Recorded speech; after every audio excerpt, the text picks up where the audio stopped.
Guys, welcome to Kiran with me channel. ಇವತ್ತಿನ ಈ ವಿಡಿಯೋದಲ್ಲಿ ಮಾರ್ಟಿನ್ ಮೂವಿ ಬಗ್ಗೆ ಎಕ್ಸ್ಪ್ಲೇನ್ ಮಾಡ್ತಿದ್ದೀನಿ, ಹಾಗೆ ರಿವ್ಯೂನು ಕೂಡ ಮಾಡ್ತಾಯಿದ್ದೀನಿ. ಗೈಸ್ ಈ ಮಾರ್ಟಿನ್ ಮೂವಿಯಲ್ಲಿ ಯಾವ ಯಾವ ಹೀರೋಗಳು ನಟಿಸಿದ್ದಾರೆ ಮತ್ತು ಯಾವ ಯಾವ ಹೀರೋಯಿನ್ಗಳು ನಟಿಸಿದ್ದಾರೆ, ಮತ್ತು ಈ ಮೂವಿಯ ಬಜೆಟ್ ಎಷ್ಟಾಗಿದೆ, ಮತ್ತು ಈ ಮೂವಿಯ ಕಲೆಕ್ಷನ್ ಎಷ್ಟಾಗಿದೆ, ಮತ್ತು ಈ ಮೂವಿಯು ಯಾವ ಯಾವ ಭಾಷೆಗಳಲ್ಲಿ ಬಿಡುಗಡೆ ಆಗಿದೆ, ಮತ್ತು ಈ ಮೂವಿಯ ಸ್ಟೋರಿ ಹೆಂಗಿದೆ ಅಂತ ಕೂಡ ಈ ವಿಡಿಯೋದಲ್ಲಿ ನೋಡೋಣ. ಗೈಸ್ ಈ ಮಾರ್ಟಿನ್ ಮೂವಿಯಲ್ಲಿ ಅಚ್ಯುತ್ ಕುಮಾರ್ ಅವರಾಗಿರ್ಬೋದು, ಮತ್ತು ಚಿಕ್ಕಣ್ಣ ಅವರಾಗಿರ್ಬೋದು, ಮತ್ತು ಧ್ರುವ ಸರ್ಜಾ ಅವರಾಗಿರ್ಬೋದು ಈ ಮೂವಿಯಲ್ಲಿ ನಟಿಸಿದ್ದಾರೆ. ಮತ್ತು ಈ ಮಾರ್ಟಿನ್ ಮೂವಿಯು ಯಾವ ಯಾವ ಭಾಷೆಗಳಲ್ಲಿ ಬಿಡುಗಡೆ ಆಗಿದೆ ಅಂತಂದರೆ ಪ್ಯಾನ್ ಇಂಡಿಯಾ ಸಿನಿಮಾದಲ್ಲಿ ಬಿಡುಗಡೆಯಾಗಿದೆ, ಮತ್ತು ಹಲವಾರು ಭಾಷೆಗಳಲ್ಲಿ ಕೂಡ ಡಬ್ ಆಗಿದೆ ಅಂತ ಕೂಡ ಹೇಳ್ಬೋದು, ಮತ್ತು ತೆರೆಗೊಂಡಿದೆ ಅಂತ ಕೂಡ ಹೇಳ್ಬೋದು. ಮತ್ತು ಈ ಮಾರ್ಟಿನ್ ಮೂವಿಯ ಬಜೆಟ್ ನೋಡೋದಾದರೆ ಸುಮಾರು 80 ಕೋಟಿ ಬಜೆಟನ್ನು ಹಾಕಿದ್ದಾರೆ ಅಂತಲೂ ಕೂಡ ಹೇಳ್ಬೋದು. ಮತ್ತು ಈ ಮೂವಿಯ ಕಲೆಕ್ಷನ್ ನೋಡೋದಾದರೆ ಸುಮಾರು 27 ಕೋಟಿ ಬಾಕ್ಸ್ ಆಫೀಸ್ ಕಲೆಕ್ಷನ್ ಆಗಿದೆ ಅಂತಲೂ ಕೂಡ ಹೇಳ್ಬೋದು.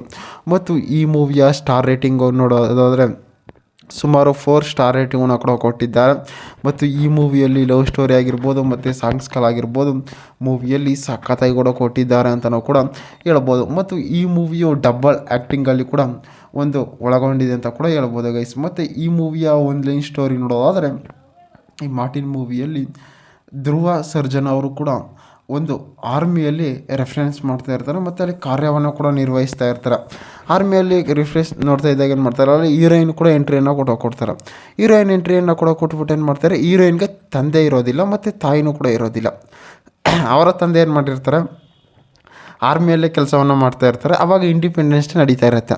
ಆವಾಗ ಏನು ಮಾಡ್ತಾರೆ, ಕಾಶ್ಮೀರದಲ್ಲಿ ಧ್ರುವ ಸರ್ಜಾ ಅವರು ಒಂದು ಬಾರ್ಡರ್ ಲೈನಲ್ಲಿ ಒಂದು ಗಡಿಯನ್ನು ಕಾಯ್ತಾ ಇದ್ದಾಗ ಏನು ಮಾಡ್ತಾರೆ, ಹೀರೋಯಿನ್ನು ಕೂಡ ಬಂದು ಅಲ್ಲಿ ಬಾವುಟವನ್ನು ಆಡಿಸ್ತಾ ಇರ್ತಾರೆ. ಆವಾಗ ಏನು ಮಾಡ್ತಾರೆ, ಅಲ್ಲಿ ಧ್ರುವ ಸರ್ಜಾ ಅವರು ಹೋಗ್ತಾರೆ, ಅವರು ಇಬ್ಬರು ಹೋಗ್ತಾರೆ, ಅಲ್ಲಿ ಮೀಟ್ ಆಗ್ತಾರೆ, ಮತ್ತು ಇಬ್ಬರು ಕೂಡ ಬರ್ತಾರೆ. ಅವಾಗ ಏನಾಗುತ್ತೆ ಅಂತಾರೆ, ಅಲ್ಲಿ ಒಂದು ಯುದ್ಧ ಆಗುತ್ತೆ ಗೈಸ್. ಅಂತಾರೆ ಇದೇ ರೀತಿ ಒಬ್ಬ ವ್ಯಕ್ತಿಯು ಪಾಕಿಸ್ತಾನದಲ್ಲೂ ಕೂಡ ಇರ್ತಾನೆ. ಅವನೇನು ಮಾಡಿರ್ತಾನೆ, ಈ ಧ್ರುವ ಸರ್ಜಾ ಅವರು ಯಾವ ರೀತಿ ಟ್ಯಾಟೋ ಹಾಕ್ಸಿರ್ತಾರೆ, ಮತ್ತು ಯಾವ ರೀತಿ ಕಟಿಂಗ್ ಮಾಡ್ಸಿರ್ತಾರೆ, ಯಾವ ರೀತಿ ಹೇರ್ ಸ್ಟೈಲ್ ಇರ್ತಾರೋ ಅದೇ ರೀತಿ ಇರ್ತಾರೆ. ಆದರೆ ಅವ್ರೇನು ಮಾಡ್ತಾರೆ ಅಂತಂದ್ರೆ, ಈ ಧ್ರುವ ಸರ್ಜಾ ಅವ್ರಿಗೆ ಕಿಡ್ನ್ಯಾಪ್ ಮಾಡ್ಕೊಂಡಿರ್ತಾರೆ ಪಾಕಿಸ್ತಾನದವರು.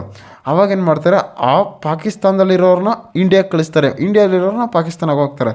ಆವಾಗೇನಾಗುತ್ತೆ, ಇಂಡಿಯಾದಲ್ಲಿ ಏನೇನು ನಡೀತಾ ಇರ್ತಾರೆ, ಮತ್ತು ಯಾರ್ಯಾರು ಇರ್ತಾರೆ, ಮತ್ತು ಏನೇನಾಗ್ತಿದೆ ಅಂತ ಕೂಡ ಹೇಳ್ತಾರೆ. ಮತ್ತು ಅಲ್ಲಿ ಚಿಕ್ಕಣ್ಣ ಅವರಾಗಿರ್ಬೋದು, ಮತ್ತು ಅಚ್ಯುತ್ ಕುಮಾರ್ ಅವರಾಗಿರ್ಬೋದು ಸಖತ್ತಾಗಿ ಆ್ಯಕ್ಟಿಂಗನ್ನು ಕೂಡ ಮಾಡಿದ್ದಾರೆ ಅಂತಲೂ ಕೂಡ ಹೇಳ್ಬೋದು. ಮತ್ತು ಈ ಮೂವಿಯಲ್ಲಿ ಲವ್ ಸ್ಟೋರಿ ಆಗಿರ್ಬೋದು, ಮತ್ತು ಫೈಟಿಂಗಲ್ಲಾಗಿರ್ಬೋದು ಮೂವಿಯಲ್ಲಿ ಸಖತ್ತಾಗಿ ಕೂಡ ಕೊಟ್ಟಿದ್ದಾರೆ. ಮತ್ತು ಡೈರೆಕ್ಟರ್ ಆಗಿರ್ಬೋದು, ಮತ್ತು ಪ್ರೊಡ್ಯೂಸರ್ ಆಗಿರ್ಬೋದು, ಮ್ಯೂಸಿಕರ್ಸ್ ಆಗಿರ್ಬೋದು ಮೂವಿಯನ್ನು ಸಖತ್ತಾಗಿ ಎಕ್ಸ್ಪ್ಲೇನ್ ಕೂಡ ಮಾಡಿದ್ದಾರೆ ಅಂತಲೂ ಕೂಡ ಹೇಳ್ಬೋದು. ಗಾಯ್ಸ್ ಇದೇ ರೀತಿ ಮೂವಿ ಅಪ್ಡೇಟ್ಗಾಗಿ ಕಿರಣ್ ವಿತ್ ಮೀ ಚಾನಲ್ನ ಸಬ್ಸ್ಕ್ರೈಬ್ ಮಾಡ್ಕೊಳ್ಳಿ ಗಾಯ್ಸ್.